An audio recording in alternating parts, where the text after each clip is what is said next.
Hello everyone, this is my very first YouTube video. I'm a little nervous and camera shy, I hate my voice, all that kind of stuff, so just bear with me. I might be a little awkward, but I'm excited. I really want to take that jump and conquer that fear. So here I go. I have a lot of videos planned of my past projects and my future projects, and just some random stuff to throw in there. I have about 15 plus years of experience in doing do-it-yourself home improvement. I'm self-taught pretty much. I learned a lot within like 15 years, so I really want to share that with the world and hopefully connect with people who are interested in doing projects like this. And yeah, so I just want to put this out there really quick since I'm a super baby YouTuber. If you do like this video and you do want to see more home improvement, do-it-yourself, crafts, whatever, I'll probably do some cat videos, some gaming, I have a lot planned. If you like that kind of content, please help my baby YouTube channel and hit subscribe. Also, just feel free to comment if you have a question on what I'm doing, or if you want to see if you would be able to do it with what you have. I'm happy to answer any questions because I don't want anyone to mess up. One more thing, there's a lot of things that can go wrong in this project, and I don't want you guys to be mad at me. So I'm gonna really try to explain everything that I can. And this is a kind of at your own risk kind of project. I was terrified. It took me a while to do it because I would have those like moments where I was like, what am I doing? I am rooting these cabinets. And then I would kind of get out of it and just like, well, you've already done half, so gotta keep going. And my dad was so sweet. He'd be like, oh no, they look great, don't worry. And I was like, you might just be saying that. I don't know. But I had those kinds of thoughts too throughout the whole process. But you know what? It ended up great. And other people don't see the mistakes that I see. I'm gonna point them out to you guys. Then you'll see them. But like, these are mistakes that I see and I'm like, oh God, I could have done so much better. But my dad loves it and I'm happy. So first, I'm gonna go through the materials I used. There's not a lot to buy. It's a fairly cheap project. If I was to have this done professionally, it would have been thousands and thousands of dollars. Okay, so I love these Woodster Pro brushes. I've used other ones that are really rough and coarse and paint kind of weird, but these ones are so smooth and soft and they last a long time. I love them. This is a window scraper and it's a great tool for this project. And you got painter's tape for your edges and plastic wrap to protect any surfaces. These little knobby things I got on Amazon. I don't know their technical term, but they go right here and they protect the drawers and cupboards from slamming too hard. These are not the best. I use them, but I don't really like them, and I'll explain why later. A tack cloth for after sanding. It helps pick up dust. And then you have your protective gear. You want to use this anytime you're sanding or you're painting during any home improvement project. So for sandpaper, I did the 150 grit for the initial roughening up. Definitely recommend that. And then I did 320 to soften it up a little after that, but I wouldn't do 320 next time. I'd do something in 200s. Then you've got your poly and stain. This is exactly what I use. And then the finish. But I don't know if I like this finish. Okay, so the first step, what are you starting with? Basically, cabinets, whether they're old, new, shiny, dull, it makes a huge difference when you're trying to refinish them. My cabinets, thankfully, 30 years old. 30 years old, and they didn't really have much of a sheen to them. By sheen, I mean like you could either be flat, no shine, you could be a little shine, which is satin or eggshell, or you could be a semi-gloss, which is more shine, and then a high gloss, which is the highest shine. Mine were pretty dull and pretty flat, and they had a lot of damage, and so that kind of worked to my advantage because I was able to do less prep work. So the prep work of sanding, cleaning, scraping, all of that is crucial. It's even more important if one, you have a really shiny surface, 2, you have a really smooth surface. So the way you can tell, I mean, obviously you know what shiny looks like. If it looks shiny, it's shiny. I mean, if you hold it up to the light and it's got all the light reflection, it's shiny. How do you know if it's smooth? Just run your fingers and your nails across it and it's like, ooh, it's smooth, yeah. Smooth. That's like actually a bad thing. It's gonna make this project a lot harder. You know, some people have that kind of like fake, not fake wood, but kind of like pressed wood, or like just not like pure wood cabinets. They have all these like alternate wood things. Some people have plastic, or not plastic, but I think it's plastic. They have some, I swear I've seen some like plastic cabinets somewhere. Those are gonna be hard, but it's not impossible. The shinier, the smoother it is, the harder it is, because you just have to prep more. No one likes to prep. Ugh, hate prepping, hate it. I'm impatient, and so I don't like to sand everything, and you kind of have to do that.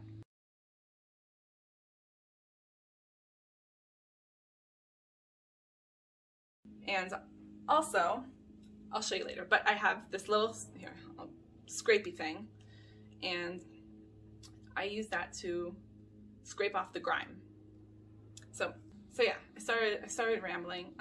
Okay, so that's the first thing, and that's really important. It's also important what color. I was really lucky because, you know, we had American cherry, or like traditional cherry, like kind of old style wood, and I wanted to go to a dark cherry. So I went from like a lighter cherry to a darker cherry, and it worked well that way. But if you want to go from dark to light, you're gonna have to use paint. I'll explain that. What's your goal? Do you want a wood look? Do you want a just solid color look? Do you want it to be shiny or not shiny? You should be able to do any color you want, unless you want like a real wood look. Unfortunately, you can fake a wood look. That's hard, but really the only way to get like that wood look is if you already have wood that you can just sand down and then stain, and you'll see that wood grain behind it. I used a poly plus stain, and it was water-based, and it was satin sheen. I recommend satin sheen. I prefer water-based. You could use oil-based, but you know, oil-based I feel like is really good for like a bare project, like ooh, nice bare wood, like never been painted. It's great for that, and it's very protective. It just stinks. It takes longer to dry, and you know, you have to be in like a super ventilated room. I feel like I'm inhaling chemicals. I haven't had a version that didn't stink. Maybe there is one if you guys know one. But either way, I mean, these are chemicals, so you should have ventilation either way. But it's kind of stinky, and it's sticky, and I don't know. It's just sometimes I feel like I get like tacky feel to it when you don't like prep the surface or do it right. And I think it's more complicated to deal with, so I use water-based. If you're trying to decide between you want shiny or not shiny cabinets, understand this: shiny cabinets will show all your imperfections. A flat like paint without shine, it'll hide the imperfections. I prefer something kind of in the middle. If you're dealing with really rough cabinets, just kind of, yeah, maybe do satin. Yeah, satin's good. So just understand that, you know, the high gloss, it looks really shiny, and it can look kind of too shiny sometimes. So I did 8 coats of the stain and poly, and that's a lot. I mean, I've never heard of that. That's not normal.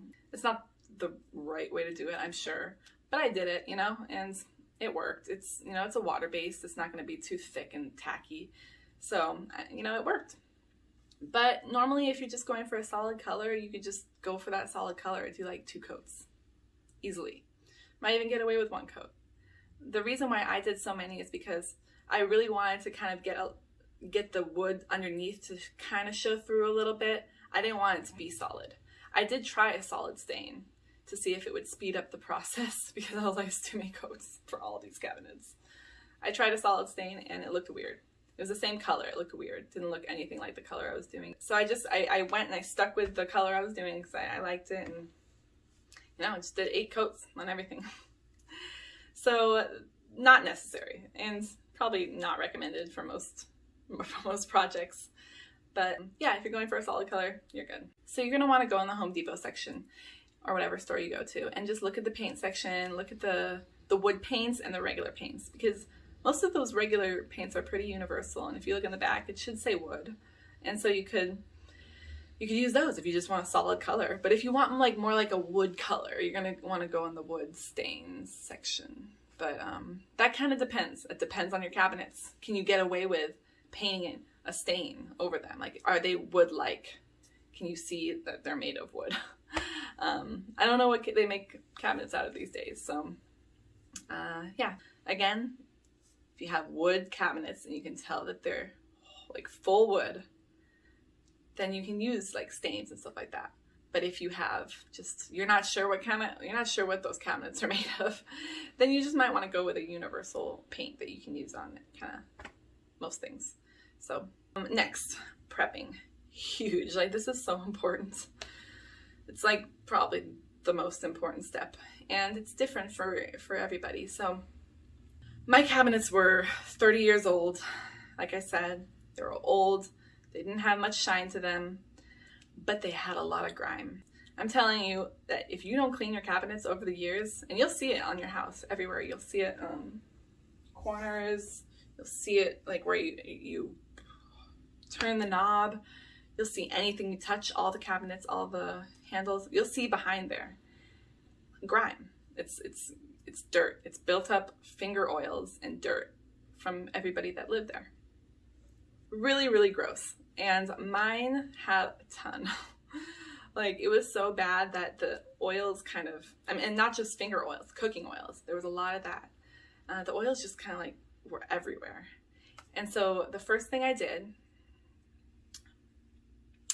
actually, one sec. Let me tell you how I took the cabinets off.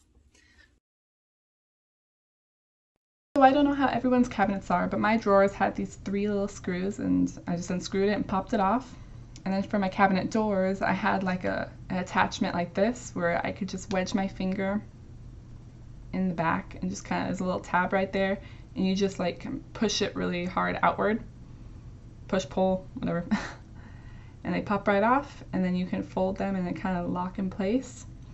And you also want to remove the screws on those and just kind of remove them completely, because you don't want to paint over them. Just want to do it clean, nice and neat. And if you have good installers, they will number them. Then you want to remove these little pads that a lot of cabinets have that keep them from slamming and making a lot of noise. And then also remove the knob.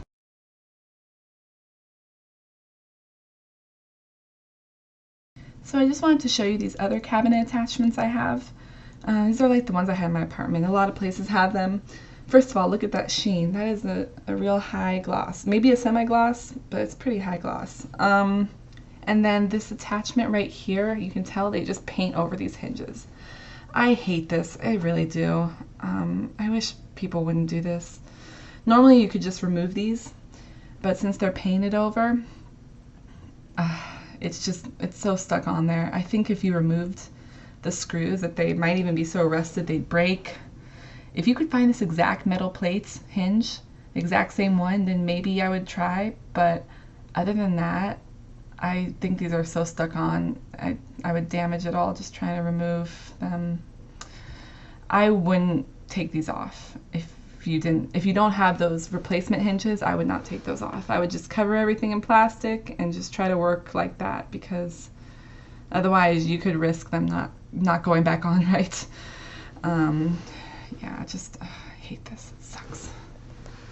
So now that you took the cabinets off the thing and you know which ones go where, I would try to organize them like in piles. That's what I did. I was like, okay, this is this section, this is that section, this is that section, because you're gonna have a headache if you don't remember how they go and you have all these different, or if all your cabinets are the same size, and it's gonna be a headache. So organize them. Take out all the screws and the little attachments at the end and put them in a bag, and then take out the knobs and put them in a bag. You could clean those too. A lot of them are really gross. So pretend this is the cabinet. Basically, when you're prepping, you're gonna go along and slowly lift off anything you can get. I really wish I video recorded myself when I was doing this, because it's so gross. I mean, I just like did this and you just see it piling up right here. Just oils and grimes and all that good stuff. It's disgusting. And so you go like this along any area that you see that looks gross, like rough, you know, and grimy. So do it slowly though, because you can catch it on like one of these and dig into it. Like I just did on the paper super easily. You can, so go slowly and make sure you're only getting that grime. It'll also take off like kind of like bubbly finish. Like if the finish has started to bubble because it's getting old, it'll scrape that off as well.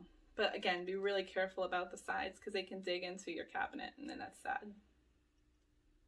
Yeah, it sucks. So after you do that, you scrape off all the grime. I just took like a scrubby, like a rough scrubby, and soap, like a little soap, whatever, Dawn dish soap, and just scrub them. Scrub them. Because some of them just have gunk on them, like food or you know, stuff that you don't really see unless you like shine it up to the light and you see all the imperfections. So scrub it, and then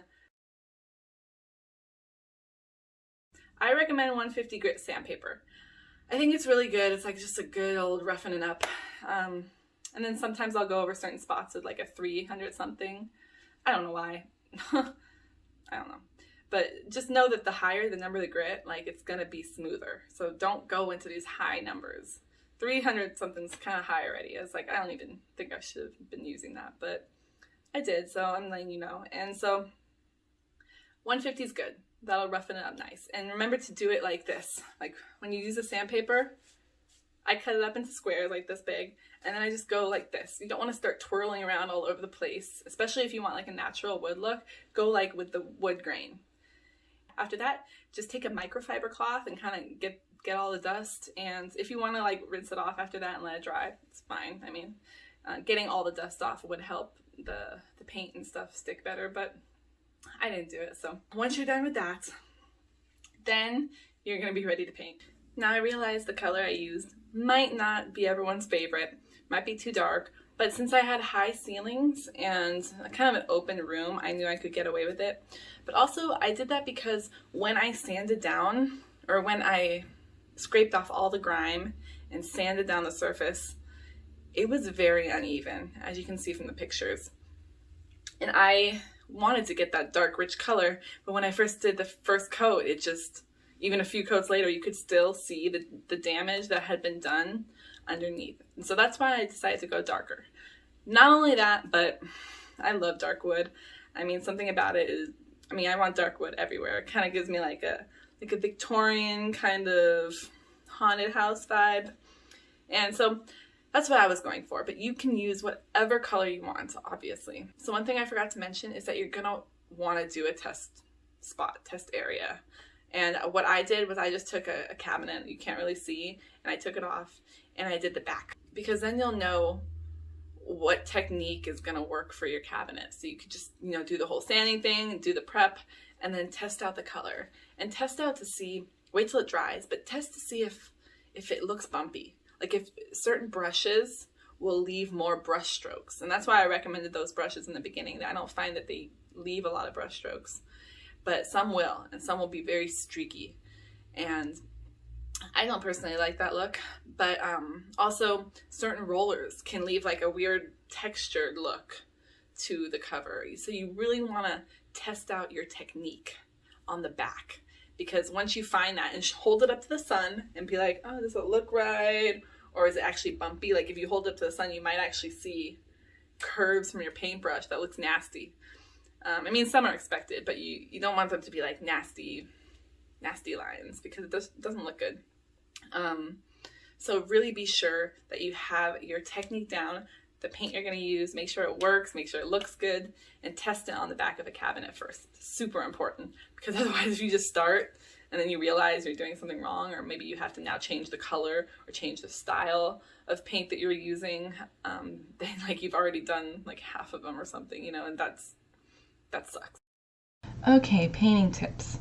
I used a table that I didn't care about. I didn't use this surface, but I did put the weights on it like this. You can see the stain on the weights. And then I put pretend this is my cabinet that I'm going to paint. You just place it on top of those weights.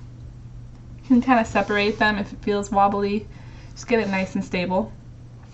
And once you're ready, then you just start painting. It's nice because you can paint the edges like this. You can paint the front, and you won't worry about getting the paint on the surface you're painting. And it's just easier. It gets more done. Also, you want to do the back of the cabinet first. If you're painting both sides of the cabinet, do the back first. Because Once you paint the back, and that fully dries and you're done with that side, you can flip it over, and whatever you set it on, if it leaves an impression or it leaves a mark, you're leaving that mark on the back side. You're not leaving it on the front side where everyone's going to see. So one thing I do with brushes is I don't clean them after every use. So what I do is, I'll do one coat, and then I will wrap it in plastic or like a plastic bag, or saran wrap's better. We do a few, and then like squash it, get the air out, and that keeps it wet. Otherwise, your brush is going to either just dry up in between coats, or you're going to have to keep washing it and letting that dry in between coats. And brushes take a while to dry. So if you want to do a lot in a day, I don't want to keep washing in between. And with the brush, you really don't want to dip it more than this much. If you dip your whole brush, you're just going to ruin your brush. It's going to be hard to clean. It's going to start to get stiff at the base, and you just want, you want to keep your brushes lasting as long as they can because they're expensive. And so that's what I do. In between the coats, I will wrap the brush, squeeze out all the air, and save the brush for the next coat. And actually, my brushes last a couple days. If I'm not going to work on it for a while, I'll wash them, let it dry, and use that same brush. And you're also going to want to make sure that you have an even coat on all your cabinets. I kind of went for like a little bit more, not so solid, but I still had some problems where some of my cabinets ended up lighter than the others. And when I was painting them, they looked fine. They looked all the same when they were drying, everything. But the second I put them up, I saw that one didn't get as much coating as the other one. And, things like that are disappointing, but you don't really notice them unless you're like taking a flash picture or there's a lot of sun like hitting it in a weird angle. So when you're painting, you really want to go in the direction that you see your cabinet going. So pretend this is the cabinet that I'm trying to paint. The strokes are just going back and forth for the drawer only. And then if you have a bevel, you want to go down along the sides, across the bottom and the top. Always move your brush. Keep it moving. Otherwise you'll have globs of paint. You'll get like drips and it can get messy. And then for the edges, I just kind of dab it like this, dab it, and then I do one stroke across and then across the front because sometimes the paint can get in the front too. And then for the cabinet doors and other flat surfaces, if it's beveled, you're going to go, like I said, down along the sides, and on the top and bottom you go across. Gives it that nice natural wood look. And then for the little spots inside, I just put the tip of my brush like that and just fit perfectly right there. And then for the front, you want to do this part very carefully. You just do nice, careful downward strokes. Don't go back and forth like you did on the drawer. If you go back and forth like this is not good. You will get weird streaks. It does not look good. So take your time and just do smooth, straight lines, as straight as you can get them. And sometimes you'll get little drips at the top, so you just kind of touch it up and blend them in. As you can see, I have some drips there. I didn't even bother trying to fix them, but hey, whatever. Can't really tell. So yeah, just take your time on this part.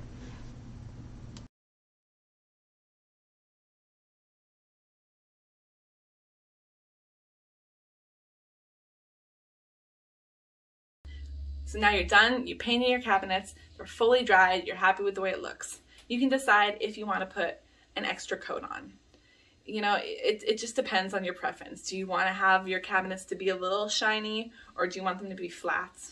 I wanted a little bit more shine, so I did a water-based semi-gloss, and I applied it with that pad that I showed you, but I don't like those pads. I don't like them. And the reason is because they absorb too much of the finish. Like it was hard to just get a little bit. It was either too little or too much. And as I was applying it, I was squeezing it out, and then I would get a big glob of, finish. And plus it started to shed like little fibers. And my cabinets were dark. Like I don't need little white fibers shedding as I'm trying to put the finishing touches. Like I didn't like it. I just used them because it was all I had, and I would just like wipe away the shedding bits but I don't like them. You know, there's other ways to apply a finish, or just don't. Just have the finish already included in the paints you're using. That's why I chose the satin and the poly together, because then maybe I wouldn't have to like put a finish on afterwards, but I ended up wanting a little bit more, and that's it. I mean, those are all the steps. It's a big project, especially if you have the size kitchen like I do. I mean, I had a lot of cabinets and they had all this detailing. Like, I was cutting corners here and there because I could. You know, they were already kind of worn. I didn't need to like sand down every little part. And in fact, on the edges, I'll tell you right now, the edges of the cabinet and all the other parts besides the cabinet doors, I did not sand. I only sanded the rough parts that looked like dirt was there, grime was there. If you have some detailing to do, you can fold your sandpaper and kind of use that to get around corners, or get on little ledges, and you can kind of sand that way. It's a very doable project. It's not expensive compared to how much it would be to refinish kitchen cabinets professionally. And it's a sense of accomplishment. It's scary. I like to take the jump when it comes to like scary projects like that, because maybe they'll come out great. I know I'm not a super professional. I had tried cabinets before and it was a big fail. There was too much damage, too much oil on the outside of the cabinet. So when I just painted over it. I didn't even prep it. It was gross. It was like tacky. I was disappointed. And you know, you live and learn. So I don't want you to make the same mistakes that I did. Anyway, I really hope you enjoyed the video, and I hope you found some use for it. I mean, in some kind of way, even if you're not going to refinish your kitchen cabinets, maybe you're refinishing something else. But, you know, maybe this will give you the guts to try it if you've been thinking about it.